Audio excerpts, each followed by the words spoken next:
आज मैं आपको 8वीं कक्षा की प्रश्नावली 1.1 के क्वेश्चन नंबर 6 और इससे आगे के सवाल सिखाऊंगी। इससे पहले के सवाल हम पहले वीडियोज़ में कर चुके हैं, अगर आपने वो नहीं देखे हैं तो आप उनको देख सकते हैं। तो क्वेश्चन नंबर 6, सबसे पहले हम इसकी रकम पढ़ते हैं और देखते हैं हमें क्या दिया हुआ है और सवाल में क्या पूछा गया है। 6/13 को -7/16 के व्युत्क्रम से गुणा करें। तो सबसे पहले हमें व्युत्क्रम के बारे में जानना ज़रूरी है। तो इसमें दो संख्याएं दी हुई हैं, ये 6/13 और -7/16। इसका क्या करना है, व्युत्क्रम से गुणा करना है -7/16 के व्युत्क्रम से। तो सबसे पहले हमें जानना ज़रूरी है कि व्युत्क्रम क्या होता है। बच्चों, व्युत्क्रम जो हमने पिछले सवालों में सीखा था, गुणानात्मक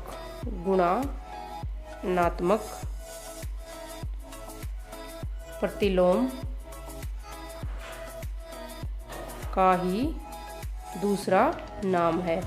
तो अब आपको समझ में आ गया होगा कि व्युत्क्रम क्या होता है।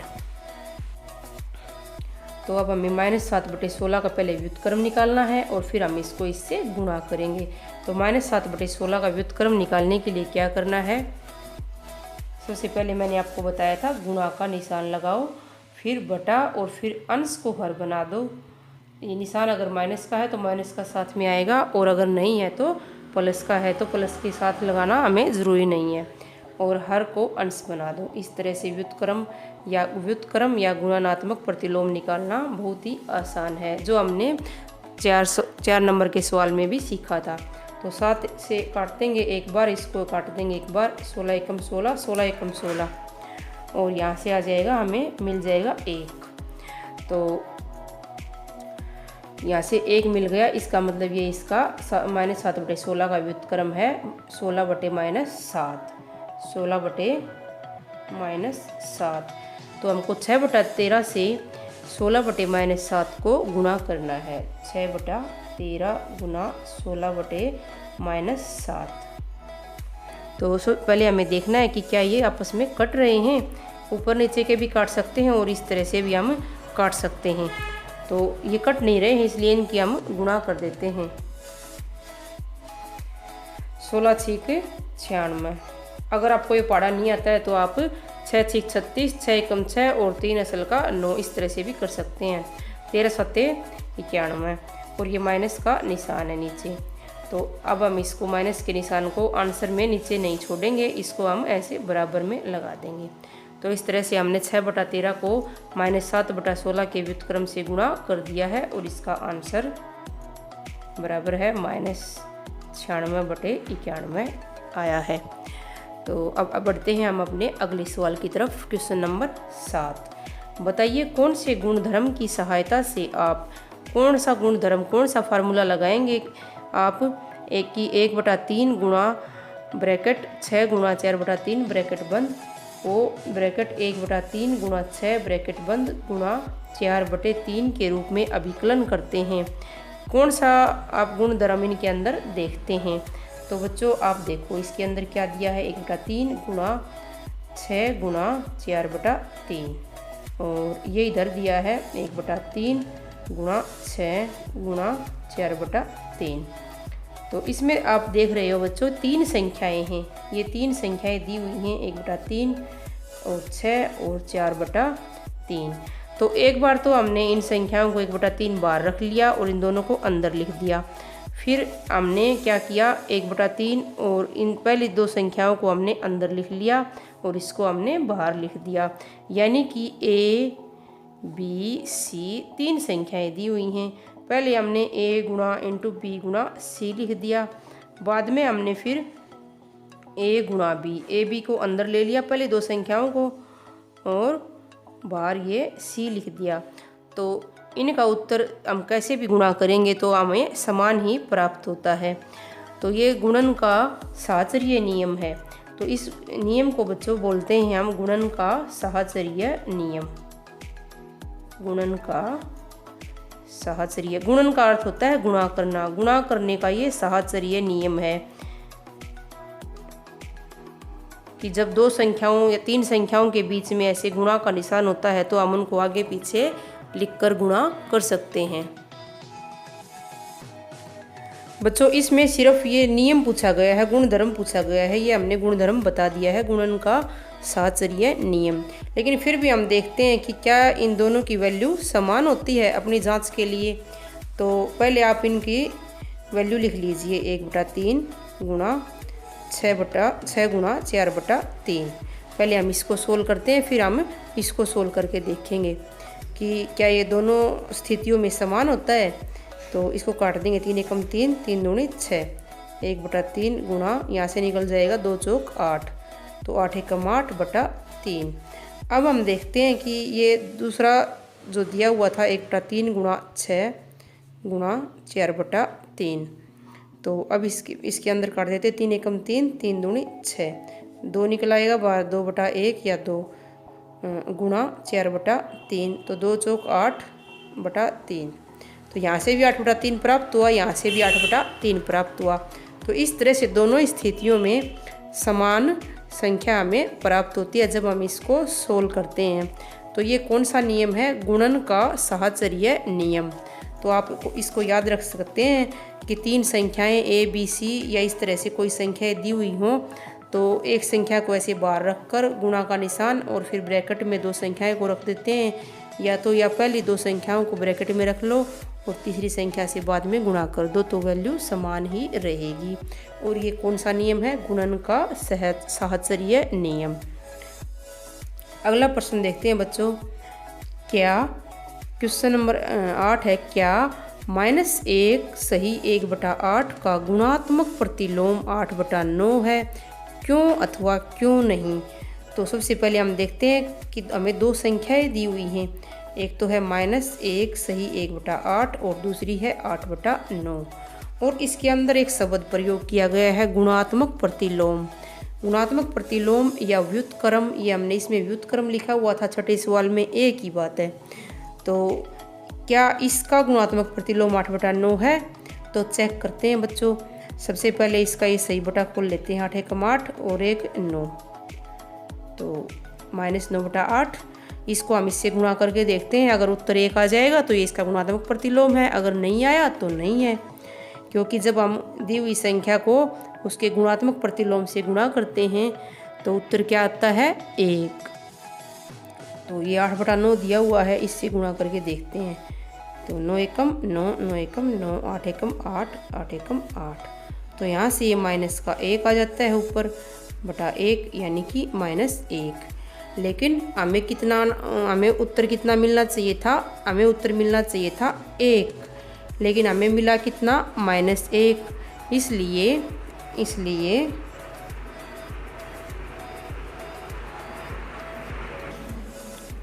-1 सही 1/8 का गुणात्मक प्रतिलोम 8/9 नहीं है, क्योंकि इसे गुणा करने पर हमें -1 प्राप्त होता है।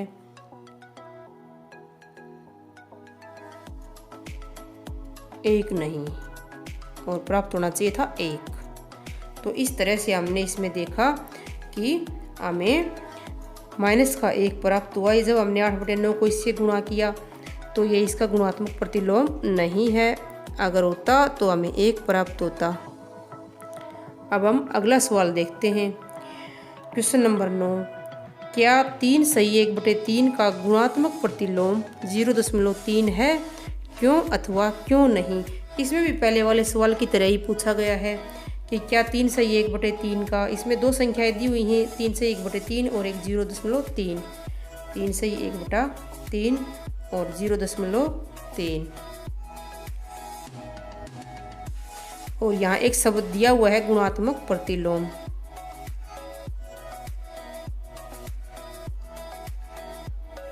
जो पिछले सवाल में भी था और छठे सवाल में भी था, यानी कि दी हुई संख्या को ऐसी संख्या से गुणा करने की उत्तर 1 आ जाए। तो देखते हैं, पहले इसका सही बटा खोलते हैं। 3 3 9 और 1 10 बटा 3।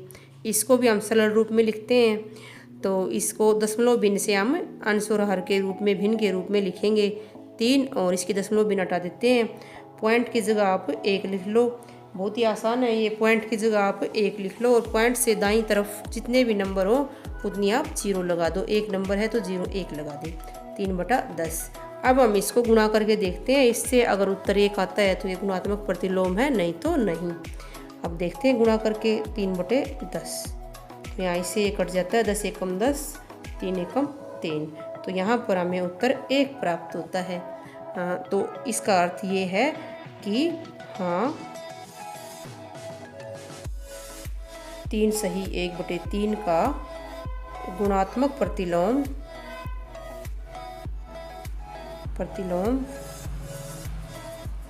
0.3 है। क्वेश्चन नंबर 10 की तरफ बढ़ते हैं बच्चों। इसके पार्ट दिए हुए हैं। ऐसी प्रीमेय संख्या जिसका कोई व्युत्क्रम नहीं है। तो हमें ऐसी प्रीमेय संख्या बतानी है जिसका कोई व्युत्क्रम अर्थात गुणात्मक प्रतिलोम नहीं है, यानी कि ऐसी प्रीमेय संख्या जिसको हम उसके प्रतिलोम या व्युत्क्रम से गुणा करें तो उत्तर 1 आ जाए। ऐसी प्रीमेय संख्या बच्चों 0 होती है, 0। इसका उत्तर आएगा बच्चों, उत्तर 0 या 0। क्योंकि जब हम ऐसे 0 को 1/1 मान लेते हैं तो फिर गुणा करते हैं, इसका प्रतिलोम देखते हैं, बटा का निशान, और फिर 1 को ऊपर ले जाते हैं, 0 को नीचे ले आते हैं। तो 1 से 1 कट जाएगा, 0 से 0 कट जाएगी, 0 ही रहेगी। तो 1/0 आ जाता है। यहाँ से 1 उत्तर नहीं आता, उत्तर आना चाहिए था हमारा 1। यदि 1 उत्तर आ जाए संख्या और उसके व्युत्क्रम को गुणा करने से, तो वो संख्या का व्युत्क्रम होता है, अन्यथा नहीं। लेकिन अब तो हमारा 1/0 आया है, 1 तो आया ही नहीं। इसलिए ये 0 या 0 ऐसी प्रीमेय संख्या है जिसका कोई व्युत्क्रम नहीं है। अब हम पार्ट दूसरा देखते हैं। प्रीमेय संख्याएं जो अपने व्युत्क्रम के समान हैं। बच्चों ये हमने चौथे सवाल में हमने देखा था बच्चों कि -1 का व्युत्क्रम कितना आया था। -1 का व्युत्क्रम इसको इतने से ही गुणा करेंगे तो 1 आ जाता है। और जब हम 1 को गुणा करते हैं 1 से तो 1 आ जाता है, क्योंकि 1 एकम 1 और 2 माइनस के निशान हो जाते हैं, तो ये माइनस माइनस प्लस हो जाता है और हमें प्लस का 1 ही चाहिए। तो इस तरह से प्रीमेय संख्याएं जो अपने व्युत्क्रम के समान हैं, ऐसी प्रीमेय संख्याएं हमारे पास 2 हैं, -1 तथा 1। तो इसके 2 उत्तर हैं ये, -1 तथा 1। अगला सवाल, प्रीमेय संख्या जो अपने ऋणात्मक के समान है। बच्चों ऐसी प्रीमेय संख्या बतानी है जो अपने ऋणात्मक के समान है। जैसे हम 0 से आगे की कोई भी संख्या मानेंगे, यानी कि 2 3, तो ये अपने ऋणात्मक के समान नहीं है। 2 - 2 3 - 3 के समान बिल्कुल भी नहीं है। लेकिन 0 या 0 ऐसी प्रीमेय संख्या है जो अपने ऋणात्मक के समान है। हम -0 या +0 दोनों तरह से इसको लिख सकते हैं, कोई फ़र्क नहीं पड़ता। चाहे 0 प्लस में हो माइनस में हो, कोई फ़र्क नहीं पड़ता। 0 से किसी को गुणा करेंगे तो उसको भी 0 कर देगी और जोड़ घटा में ये संख्या उतनी की उतनी ज्यों की त्यों बनी रहती है। तो इसका उत्तर आएगा बच्चों 0 या 0। अगला सवाल देखते हैं। क्वेश्चन नंबर 11, रिक्त स्थानों की पूर्ति कीजिए। रिक्त स्थान का अर्थ है खाली स्थान। तो 0 का व्युत्क्रम हमने इसमें भी देखा था क्वेश्चन 10 के पार्ट 1 में कि 0 ऐसी प्रीमेय संख्या है जिसका कोई व्युत्क्रम नहीं है। तो 0 का व्युत्क्रम नहीं है। अगला पार्ट, संख्याएं खालिस्थान तथा खालिस्थान स्वयं के व्युत्क्रम हैं। हमने देखा था कि -1 गुणा -1 को गुणा किया तो 1 आ गया, फिर 1 को 1 से गुणा किया तो उत्तर 1 आ गया। तो इसका मतलब संख्याएं -1 तथा 1 स्वयं के व्युत्क्रम हैं। फिर -5 का व्युत्क्रम, -5 का क्या आएगा बच्चों, अब -5 के नीचे कुछ नहीं है, 1 मान लेते हैं, गुणा का निशान और ऊपर रख देते हैं जो इसका अंश है उसको हर बना देते हैं और जो हर है उसको अंश बना देते हैं। अब इसको काटेंगे, एक बार कट जाएगा, 1 1 से कट ही जाएगा, बराबर 1 आ जाता है। तो ये किससे प्राप्त हुआ, 1/-5 से। तो यह आ जाएगा 1/-5। अगला सवाल देखते हैं। 1/x into x is not equal to 0, यानी कि x 0 के बराबर नहीं है, x की जगह पर कोई अक्षर आएगा तो का व्युत्क्रम खाली स्थान है, यानी कि x की जगह पर हम कुछ भी मान लेते हैं, जैसे 2 मान लेते हैं। तो इसका व्युत्क्रम बच्चों क्या आएगा, तो इसका व्युत्क्रम आएगा बच्चों, हम क्या करते हैं, अंश को हर बना लेते हैं और हर को अंश बना लेते हैं। तो 2/1 आएगा, यानी कि 2, 1 लिखना ज़रूरी नहीं है तो 2 लिख देते हैं। तो इस तरह से 1/x का क्या आएगा, यहाँ पर भी हम यहाँ पर लिख देती हूँ, 1/x का क्या आएगा बच्चों, इसके अंदर जो अंश है इसको हर बना देते हैं और जो यह हर है इसको अंश बना देते हैं। तो x/1 आ गया, यानी कि x आ जाता है। तो 1/x का व्युत्क्रम x है। फिर 2 प्रीमेय संख्याओं का गुणनफल हमेशा, ये बच्चों प्रीमेय संख्या ही होती है, प्रीमेय संख्या है। और इससे अगला देख लेते हैं, किसी धनात्मक प्रीमेय संख्या का व्युत्क्रम धनात्मक संख्या ही होती है, धनात्मक प्रीमेय संख्या ही होती है। अब मैं इन दोनों पार्टों को आपको समझाती हूँ कि 2 प्रीमेय संख्याओं का गुणनफल हमेशा प्रीमेय संख्या है। और तो देखते हैं, हम 2 प्रीमेय संख्या लेते हैं बच्चों, प्रीमेय संख्या ले लेते हैं 2, जैसे कि हमने ले लिया 2 और एक और ले लिया 3। तो अब हम इनको गुणा करते हैं, 2 × 3 बराबर 6 आ जाता है। तो यहाँ पर हम 2/1, 3/1, 6/1 भी लिख सकते हैं। तो प्रीमेय संख्या ऐसी संख्या होती है, प्रीमेय संख्या ऐसी संख्या होती है जिसको हम p/q के रूप में लिख सकते हैं, यानी कि अंश बटे हर के रूप में, अंश बटे हर के रूप में लिख सकते हैं। और जिसमें हर जो ये q है, ये q बराबर नहीं होना चाहिए 0 के। तो यहाँ पर हम देख रहे हैं, हमने 2/1, 3/1 लिया था या 2 और 3 लिए थे, तो गुणनफल आया था 6। और किसी के नीचे अगर कुछ नहीं होता है तो हम 1 लगा सकते हैं। तो इनका गुणनफल यहाँ पर 6 आ गया है। और इसको हम p/q की फॉर्म में भी लिख सकते हैं, 6/1। तो ये प्रीमेय संख्या में मिल जाती है, या भिन्न के रूप में भी लिखते हैं, जैसे 1/5 × 1/3, ये भी प्रीमेय संख्याएं हैं। 1/1 × 1 तो 1 हो जाता है, 5 × 15। तो इसको भी हम p/q के रूप में भी लिखे हुए हैं। और q 0 भी नहीं है, यानी कि हर 0 भी नहीं है। तो इस तरह से हमें प्रीमेय संख्याओं का गुणनफल हमेशा प्रीमेय संख्या ही प्राप्त होता है। अगला ये था कि किसी धनात्मक प्रीमेय संख्या का व्युत्क्रम धनात्मक प्रीमेय संख्या है। बच्चों आपको याद होगा कि व्युत्क्रम कैसे निकालते हैं। कोई धनात्मक प्रीमेय संख्या ले लेते हैं, पहले तो हम पूर्णांक लेते हैं, फिर हम एक भिन्न लेंगे, जैसे 2 ले लिया, तो 2 ले लिया, 2 के नीचे कुछ नहीं है, 1 मान लेते हैं। तो इसका कैसे निकालेंगे, हमें अंश को हर बनाना है और हर को अंश बनाना है। तो इस तरह से हमने धनात्मक लिया था, तो धनात्मक ही इसका व्युत्क्रम आएगा।